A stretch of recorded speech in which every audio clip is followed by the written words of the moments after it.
নারায়ণগঞ্জ বন্দরে নিরাপত্তা কর্মীদের বেঁধে একটি পোশাক কারখানায় দুর্ধর্ষ ডাকাতি হয়েছে। এ সময় নগদ টাকাসহ ২০ লাখেরও বেশি টাকার সম্পদ লুট করেছে ডাকাত দল। উপজেলার মদনপুর এলাকায় MS আল ফাহাদ ট্রেড লাইন্স কারখানায় এই ডাকাতির ঘটনা ঘটে।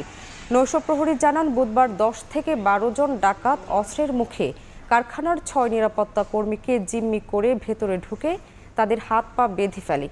পরে সিন্ধুকে রাখা নগদ 10 লাখ টাকা, কোরবানির জন্য পালিত একটি গরু, একটি জেনারেটর ও CCTV ক্যামেরার হার্ড ডিস্ক নিয়ে যায়।